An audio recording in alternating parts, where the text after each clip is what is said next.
Student, आप सभी का ओके बायोलॉजी में एक बार फिर से स्वागत है। इस वीडियो में हम अपने सेकंड चैप्टर का नेक्स्ट टॉपिक पढ़ने जा रहे हैं, जिसका नाम है बीज अंकुरण या सीड जर्मिनेशन। तो इसके बारे में अपन पढ़ेंगे कि बीज अंकुरण होता क्या है, इसकी जीवन क्षमता क्या होती है और बीज अंकुरण के लिए कौन कौन सी परिस्थितियाँ कारक जिम्मेदार होते हैं, और उनके जीवन काल से संबंधित देखेंगे कि एक बीज है वो कितने दिनों तक उसका जो जीवन क्षमता होती है वो पाई जाती है। इसके बाद में अपन फल का विकास भी पढ़ने वाले हैं। तो इससे पढ़ने से पहले हमारे कुछ विद्यार्थी जो पिछले जो वीडियो हमने पोस्ट किए हैं 20-21 वीडियो, उसमें पीडीएफ डाउनलोड नहीं कर पा रहे हैं, तो उनको आज पीडीएफ डाउनलोड करना बता रहे हैं। कि सबसे पहले आपको क्या करना है कि आपको जैसे यूट्यूब पे आपको सर्च करना है, आपको यूट्यूब पर सर्च करना है ओके बायोलॉजी बाई बीएसएस। तो जैसे ये अपना आ गया ओके बायोलॉजी बाई बीएसएस, तो जैसे आप इस पर क्लिक करोगे आप हमारा चैनल है ओपन हो जाएगा। तो ये जैसे अपना चैनल है वो ओपन हो चुका है। तो इसमें अभी तक 271 वीडियो हैं वो पोस्ट किए जा चुके हैं। तो सबसे पहले तो आपको यहाँ पर जो सब्सक्राइब लिखा हुआ है, वहाँ पर सब्सक्रिप्शन लिखा हुआ है, सब्सक्राइब लिखा होगा, उसको सब्सक्राइब करना है और बेल आइकन को आपको प्रेस करना है, ताकि आप अपने चैनल से जुड़ जाएंगे और जैसे नया वीडियो होता है वो उसका मैसेज आपको नोटिफिकेशन फटाफट आपको प्राप्त हो जाएगा। तो सबसे पहले आपको अपने चैनल को सब्सक्राइब करना है।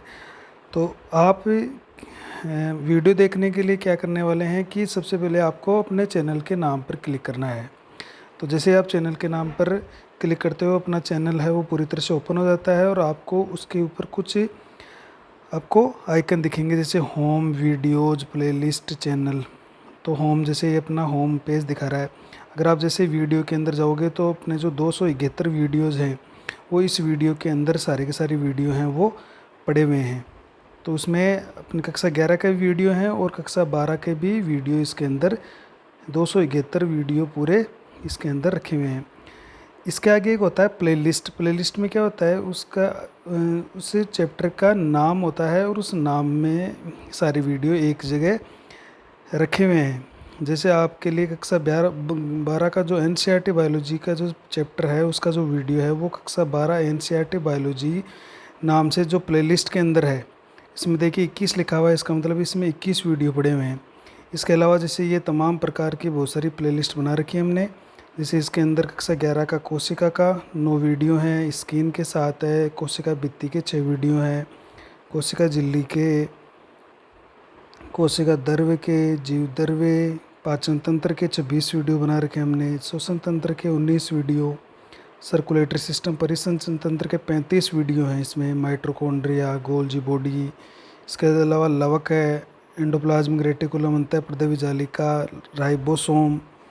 कक्षा 10 के भी 54 है वीडियो है इसके अंदर, मांग के आधार पर 54 वीडियो हमने बना के इसके अंदर पोस्ट किए हुए हैं। इसके अलावा तारकाय, सीलिया और फ्लैजिला, सूक्ष्म नलिका, रिक्तिका, सूक्ष्मकाय, लाइसोसोम, केंद्रक, गुणसूत्र, लसिका तंत्र, उत्सर्जन तंत्र, कोशिका विभाजन के 6 वीडियो।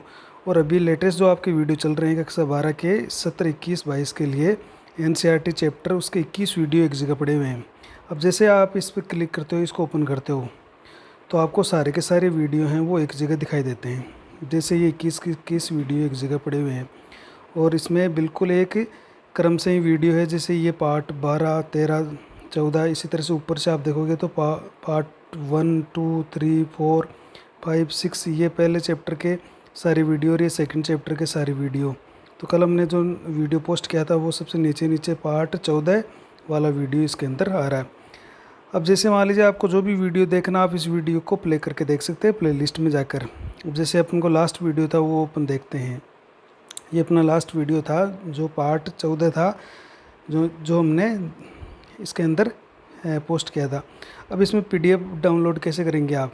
अब जैसे ये अपना वीडियो ओपन हो जाता है, आप क्या करना है कि जो आपके पार्ट का नाम है, जैसे कक्षा 12 अध्याय 2 पार्ट 14, इसके सामने आपको ये एक चिन्ह दिखाई दे रहा है, या इसके ऊपर जब आप हेडिंग के ऊपर क्लिक करोगे तो ये ओपन होगा। जैसे ही आप इसके ऊपर क्लिक करोगे तो ये डिस्क्रिप्शन बॉक्स है वो खुल जाएगा। इसके नीचे जब आप जाओगे तो यहाँ पर एक है पीडीएफ डाउनलोड लिंक दिया हुआ है। तो जैसे आप इस पीडीएफ डाउनलोड लिंक पर क्लिक करते हो तो आपको सीधा ये गूगल ड्राइव पेज पे रिडायरेक्ट करेगा और वहाँ से आप आराम से अपनी पीडीएफ उस वीडियो की पीडीएफ डाउनलोड कर सकते हैं। जैसे ये गूगल ड्राइव पे आपको ले जा रहा है, अभी ये गूगल ड्राइव पे जा चुका है।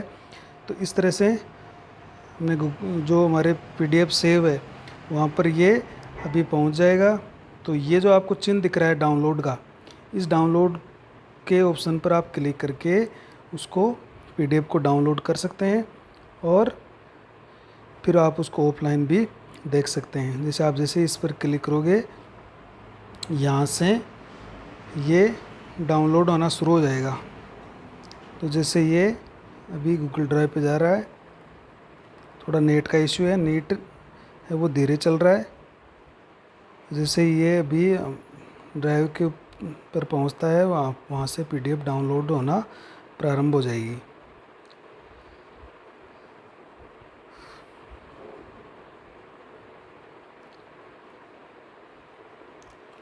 तो अपन देखते हैं। तो जैसे आप इस पर क्लिक करोगे आपके पीडीएफ है ऊपर की तरफ आपको डाउनलोड होना दिखाई देगी और फिर आप उसको ओपन करके देख सकते हो। तो इस तरह से आप पीडीएफ है वो डाउनलोड कर सकते हो और अपने नोट्स भी तैयार कर सकते हो।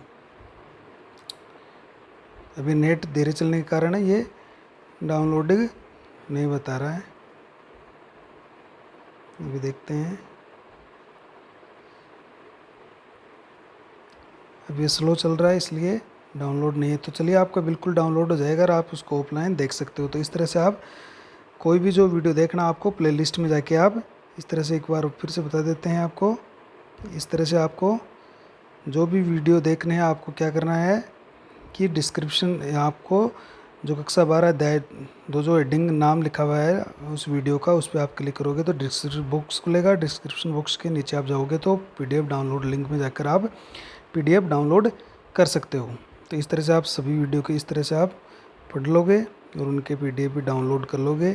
जिसने नहीं किया है वो आप कर सकते हो, पीडीएफ भी डाउनलोड कर सकते हो और पीछे के वीडियो भी आप देख सकते हो और उसका अध्ययन कर सकते हो। तो चलिए अपन चलते हैं अब अपने मेन जो टॉपिक था उसके ऊपर। तो देखिए बीज अंकुरण, बीज अंकुरण बीज जब बन गया है, बीज को जब अपन बोएंगे मृदा के अंदर बोए तो उसका अंकुरण होता है और ये एक बीज कितने दिनों तक उसमें अंकुरण क्षमता होती है, उसकी जीवन क्षमता होती है। तो इसके बारे में अपन पढ़ने वाले हैं। जो महत्वपूर्ण बिंदु होते हैं कि प्रत्येक बीज का एक निश्चित प्रसुप्ति काल होता है। प्रसुप्ति काल होता है कि वो उस काल में निष्क्रिय रहता है, उसका अंकुरण नहीं होता है। जैसे अनुकूल मौसम आता है वो अंकुरित होने लग जाता है। तो प्रसुप्ति काल होता है, किसी का 1 महीने, किसी का 2 महीने, किसी का कई साल और किसी का हजारों साल भी होते हैं। तो एक बीज का निश्चित प्रसुप्ति काल होता है जिसमें बीज है वो निष्क्रिय रहता है, यानी इसका अंकुरण नहीं होगा। जैसा है वैसा का वैसा पड़ा रहेगा, ऐसा इस अंकुरण नहीं होता है। जब अनुकूल परिस्थितियाँ उपलब्ध होती है तो बीज अंकुरित हो जाते हैं। जैसे उसको अगर पर्याप्त नमी, आर्द्रता मिलती है, ऑक्सीजन मिल जाती है, उपयुक्त तापमान मिल जाता है तो वो अंकुरित होने लगता है, वो अंकुरित होने लग जाएगा। बीजों की अंकुरण क्षमता पर्यावरणीय और आनुवांशिक दोनों प्रकार के कारकों से निर्धारित होती है। यानी कुछ पर्यावरणीय कारक भी इसके लिए जिम्मेदार होते हैं तो कुछ आनुवांशिक कारक भी जिम्मेदार होते हैं। पर्यावरणीय कारक जैसे मान लीजिए पर्याप्त नमी, ऑक्सीजन, उपयुक्त तापमान आदि बीज अंकुरण को प्रभावित करते हैं।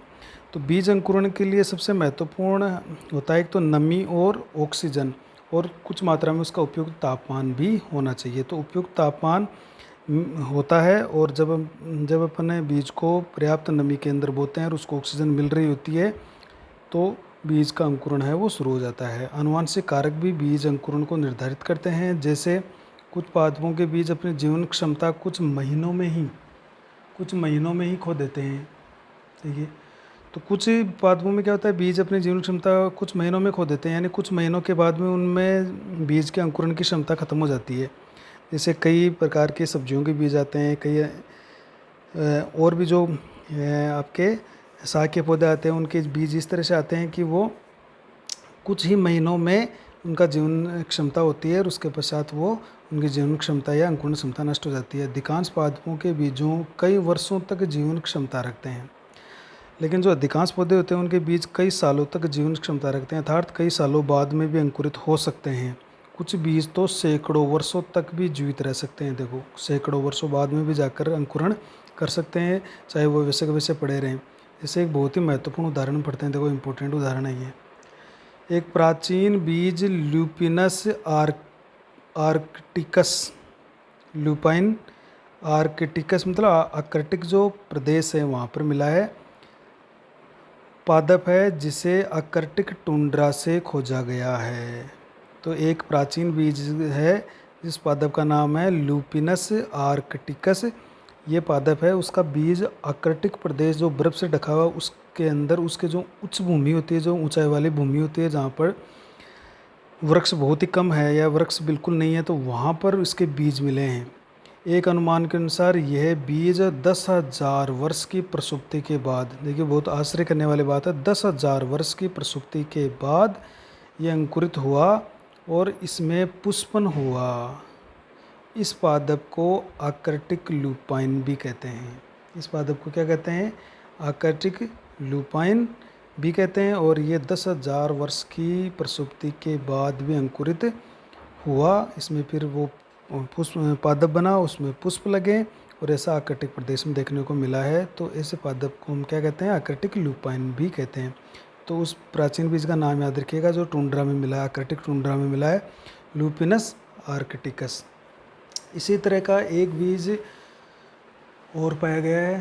देखिए, ये बीज है, हाल ही में एक रिकॉर्ड में एक बीज का उदाहरण है जिसमें 2000 वर्ष पुराने खजूर के बीज मिले हैं।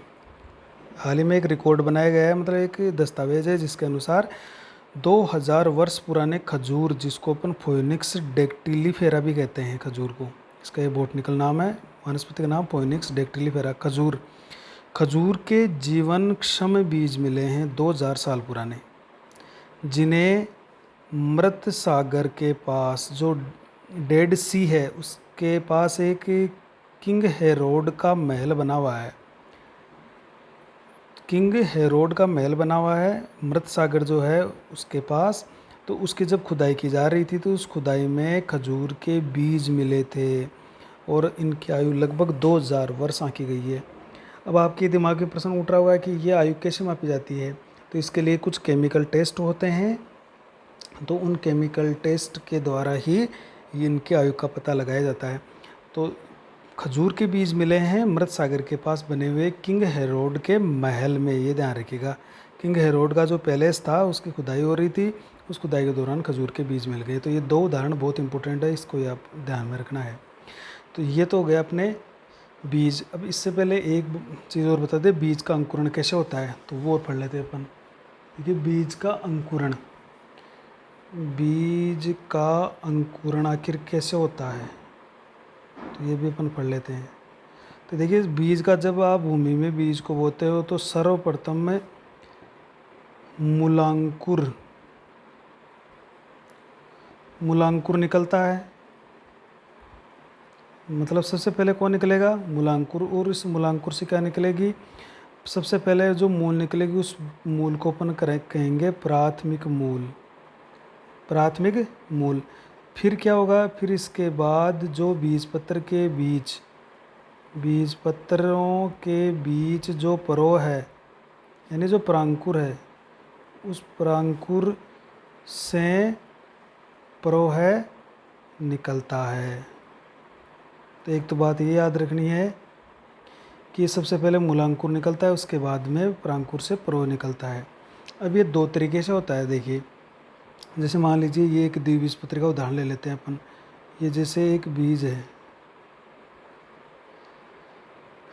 जैसे मान लीजिए ये कोई भी एक बीज है और इसका एक ये भ्रूण है जिसके अंदर दो बीजपत्र लगे हुए हैं, और ये इसका परांकुर है और ये इसका मूलांकुर है।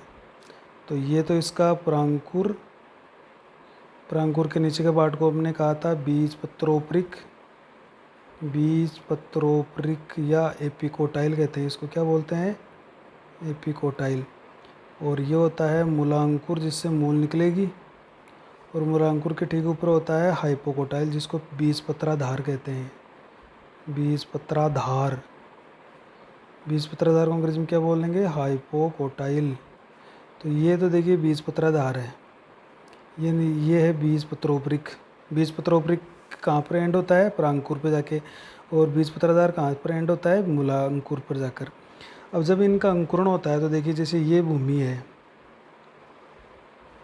ये हमारी भूमि है, तो इसमें अंकुरण कैसे होगा इसका?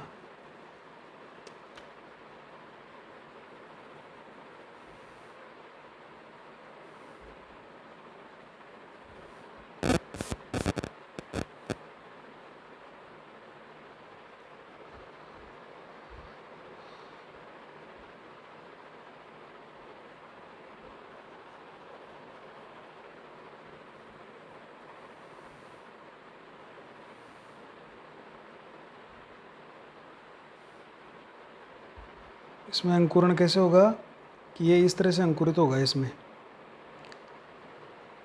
कि जैसे ही बीज का अंकुरण होगा तो यहाँ पर ये जो बीजपत्राधार है, कई बार ये बहुत ज़्यादा लंबा हो जाता है, और बीजपत्राधार लंबा होकर क्या करता है, इसके बीजपत्रों को ये ऊपर की तरफ ले आता है इस तरह से। बीजपत्राधार इतना ज़्यादा लंबा होता है कि बीज पत्र है वो भूमि से ऊपर आ जाते हैं, और ये होता है आपके मूलांकुर, और ये हो गया बीजपत्राधार। तो बीजपत्राधार के लंबा होने से बीजपत्र भूमि के बाहर निकल जाते हैं और ये हरे हो जाते हैं। इस तरह का अंकुरण तो कहलाएगा ऊपरी भूमिक। इस तरह के अंकुरण क्या कहेंगे अपन? ऊपरी भूमिक। और एक इस तरह से अंकुरण होता है कि ये जो बीजपत्राधार है काफ़ी छोटा होता है, तो ये बीजपत्र वो भूमि के अंदर ही रह जाते हैं, बीजपत्र भूमि के अंदर ही रह जाते हैं।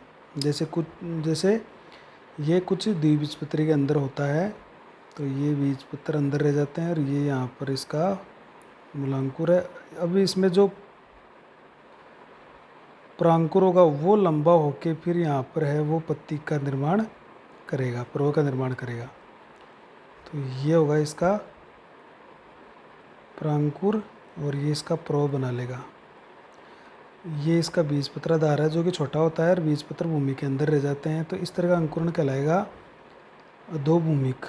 क्या कहलाएगा? अधोभूमिक, यानी अधोयन, नीचे भूमि के नीचे रह जाते हैं बीजपत्र। ये ऊपरी भूमि का मतलब भूमि के ऊपर चले जाते हैं बीजपत्र। ये क्यों हुआ? क्योंकि ये जो पर्णाधार है ये लंबा था, इसलिए हो गया। ये जो बीजपत्राधार लंबा था और ये बीजपत्राधार है वो छोटा है, इसलिए ये अंदर ही रह गई इसके बीजपत्र। तो इस तरह से दो तरह से बीज का अंकुरण होता है, ऊपरी भूमिक और अधोभूमिक। ऊपरी भूमिक को एपीजियल भी बोलते हैं और इसको बोलते हैं हाइपोजियल। तो इसमें ध्यान रखना है कि ऊपरी भूमिक में बीजपत्राधार लंबा होता है, जिसके कारण से बीजपत्र भूमि के ऊपर बाहर की तरफ चले जाते हैं। पहली बार में ये जो बीजपत्र ये हरे हो जाते हैं और भोजन का निर्माण शुरू कर देते हैं। जैसे ही इसमें पर्व में पहली बार पत्तियां निकलती है तो ये बीजपत्र फिर धीरे धीरे सूख जाते हैं, गिर जाते हैं। ऐसा जो ऊपरी भूमि का जो अंकुरण होता है वो अधिकांश द्विबीजपत्री में होता है, अधिकांश द्विबीजपत्री पादपों में होता है, और कुछ एक बीजपत्री पादप जैसे प्याज में देखने को मिलता है अपन को, और लहसुन में भी देखने को मिलता है।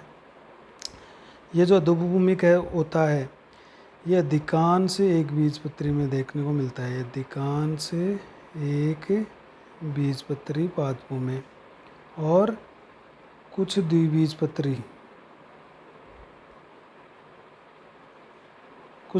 जैसे मटर देख लो या चना है या मूंगफली है, तो उनके अंदर ये ऐसा पाया जाता है। तो अधोभूमिक और ऊपरी भूमिक ये बीजपत्राधार जो होता है, बीजपत्राधार के लंबा होने से बीजपत्राधार एपिकोटाइल आपके इसमें हाइपोकोटाइल जो होता है वो लंबा है, इसमें हाइपोकोटाइल है वो छोटा है। जबकि इसमें जो अधोभूमिक होता है उसमें एपिकोटाइल है वो बड़ा होकर लंबा होकर फिर पर्व को बाहर निकाल देता है। तो इस तरह से ये दोनों में फ़र्क है बीज अंकुरण में। नेक्स्ट अपन देख रहे हैं फल का विकास। देखिए फल का विकास, जैसे फल का विकास होता है अंडाशय से तो अंडाशय जो होता है पुष्प का, अंडक का जो फूला हुआ भाग होता है, उस अंडाशय को क्या करता है, अंडाशय विकसित होकर फल का निर्माण कर लेता है। तो अंडाशय के विकास से फल का निर्माण, फ्रूट का निर्माण होता है। देखिए, निषेचन के बाद अंडाशय विकसित होकर फल का निर्माण करता है। अंडाशय की भित्ति जो दीवार होती है वो फल की दीवार यानी उसका छिलके के रूप में विकसित हो जाती है, जिसको अपन फल भित्ति भी कहते हैं। यानी जो अंडाशय की भित्ति होती है वही उस फल की दीवार या छिलका का निर्माण कर लेती है, जिसको फल भित्ति कहती है। फल भित्ति भी 3 भागों में बटी होती है। फल भित्ति को एक को तो अपन कहते हैं बाह्य फल भित्ति, दूसरे को कहते हैं मध्य फल भित्ति और अंदर वाले को कहते हैं आंतरिक फल भित्ति। तो ये फल भित्ति भी 3 भागों में बटी हुई रहती है। बाह्य फल भित्ति एपिकार्प, मध्य फल भित्ति मेसोकार्प और आंतरिक फल भित्ति एंडोकार्प कहलाती है। और ये फल की सुरक्षा करती है, अंदर जो बीज है उसकी सुरक्षा करती है। तो ये इस फल का फल भित्ति का कार्य होता है। अब सत्य फल और असत्य फल पढ़ लेते हैं। सत्य फल क्या है, देखिए सत्य और असत्य फल। सत्य फल जैसे अपने ऊपर पढ़ा अंडाशय फल का निर्माण करता है, तो जब केवल और केवल अंडाशय फल का निर्माण करेगा तो सत्य फल कहलाएगा। अगर अंडाशय के अलावा पुष्प का कोई दूसरा भाग भी इसमें सम्मिलित होगा तो उसको अपन असत्य कह देंगे। तो सत्य फल जिसको यथार्थ फल या वास्तविक फल भी कहते हैं, इसको ट्रू फ्रूट या रियल फ्रूट कहते हैं। सत्य फल, यथार्थ फल या वास्तविक फल। तो जब फल का निर्माण केवल और केवल अंडाशय से होता है, ये याद रखना है, तो उसे सत्य फल कहते हैं या वास्तविक फल कहते हैं। जैसे आम, अंगूर, नींबू आदि बहुत सारे ऐसे उदाहरण है जिनको अपन सत्य फल कहते हैं। जैसे ब्रिंजल बैंगन का है या मिर्च का है, तो बहुत सारे टमाटर का है, तो ये बहुत सारे फल है जिनका निर्माण है वो केवल और केवल अंडाशय से किया जाता है। असत्य या आभासी फल जिनको कूट फल या मिथ्या फल भी कहते हैं। असत्य फल जिसको आभासी फल भी कहते हैं, कूट फल भी कहते हैं, मिथ्या फल भी कहते हैं, या फॉल्स फ्रूट या सूडो फ्रूट भी कहते हैं। तो इसमें होता क्या है कि जब फल के निर्माण में अंडाशय के अलावा पुष्प के अन्य भाग जैसे पुष्पासन, बाह्य दलपुंज आदि भी भाग लेते हैं, तो उन्हें असत्य फल कहा जाता है। जैसे एप्पल, सेब का अपन देखते हैं तो पूरा का पूरा पुष्पासन ही फल में कन्वर्ट हो जाता है। इसी तरह से नाशपाती है, अनानास है, स्ट्रॉबेरी, रसबेरी है, अखरोट है, काजू है, ये सारे असत्य फल कहलाते हैं। तो असत्य फल जिसमें पूरा का पूरा पुष्पासन ही है वो फल में कन्वर्ट हो जाता है। तो सत्य और असत्य फल ये थे। तो सत्य फल तो केवल अंडाशय से बना, असत्य फल अंडाशय के अलावा दूसरे पार्ट भी इसमें। आप जैसे एप्पल को देखते हो तो आपको देखते हो कि उसमें पुष्प का जो डंठल है वो अंदर घुसा हुआ रहता है, तो उसी तरह से और उसके ऊपर आपको बाह्य दलपुंज देखने को मिलेंगे हल्के हल्के छोटे छोटे से। तो वो मतलब सारा का सारा पुष्प क्रम का जो पुष्पासन और उसके जो अंग है वो सारा का सारा फल का निर्माण कर लेते हैं। अब एक प्रोसेस हो रहा है अनिषेक फलन। देखिए अनिषेक फलन क्या होता है, बहुत एक महत्वपूर्ण प्रक्रिया है ये। अनिषेक फलन, देखो अ यानी नहीं, निषेक यानी निषेचन और फलन यानी फल। मतलब निषेचन नहीं है फिर भी फल बन रहा है, तो इसका मतलब हो गया अनिषेक फलन यानी निषेचन नहीं फिर भी फल बन रहा है। इसको अपन बोलेंगे पार्थेनोकार्पी। तो अनिषेक फलन का मतलब हो गया जब बिना निषेचन के ही अंडाशय फल में विकसित हो जाता है, बिना निषेचन के ही अंडाशय फल में बदल जाता है, तो उसे अनिषेक फलन कहते हैं। जैसे केला, अंगूर, पपीता, संतरा, अनानास ये सभी अनिषेक फलन से विकसित होते हैं। केले, अंगूर, पपीता ये ऐसे फल आते हैं जिनमें बीज नहीं होते हैं। तो जिनमें बीज नहीं होता है इसका मतलब वो अनिषेक फलन से विकसित किए गए हैं। अब अनिषेक फलन प्राकृतिक रूप से भी होता है तो कृत्रिम रूप से भी इसको हम करवा सकते हैं। तो प्राकृतिक रूप से जैसे केले में है या पपीते में भी होता है। हम इनको कृत्रिम रूप से पुष्पों पर कई हार्मोन छिड़कर भी कृत्रिम रूप से अनिषेक फलन कर सकते हैं और बिना बीज के फल प्राप्त कर सकते हैं। तो आज आप देखते हो कि नींबू वगैरह, संतरा है या पपीता या अंगूर है, बिना बीजों के आते हैं। तो उसका मतलब ये है कि उनमें जो अंडाशय है उसको डायरेक्ट ही फल में बदल दिया जाता है। तो जब निषेचन ही नहीं होगा तो वहाँ पर भ्रूण नहीं बनेगा, और भ्रूण नहीं बनेगा तो बीजांड है वो बीज में कन्वर्ट नहीं हो पाएगा। तो इस प्रकार के फलों में बीज अनुपस्थित होते हैं। अनिषेक फलन को वर्तिकाग्र पर हार्मोन जैसे ऑक्सिन हार्मोन आते हैं। जैसे ऑक्सिन के अंदर जैसे एनेप्थिलिक एसिटिक एसिड आता है, जिब्रेलिन हार्मोन्स आते हैं। तो ऑक्सिन या जिब्रेलिन हार्मोन का घोल बनाकर अपन वर्तिकाग्र पर छिड़क दें तो जो अंडाशय होता है वो फल में बदल जाता है। यानी हम कृत्रिम रूप से अनिषेक फलन कर सकते हैं, तो इसे हम प्रेरित अनिषेक फलन भी कहते हैं। क्या कहते हैं? प्रेरित अनिषेक फलन भी कहते हैं। तो ये अनिषेक फलन था, बिना निषेचन के हमने अंडाशय से फल बना लिया। और अभी आजकल जो फ्रूट आते हैं वो काफ़ी मात्रा में बिना बीजों वाले आते हैं, तो वो इसी विधि से बनाए हुए होते हैं। तो इनको कृत्रिम और प्राकृतिक रूप से दोनों तरह से अपन बना सकते हैं। तो ये था आपके फल बीज का अंकुरण और फल के बारे में।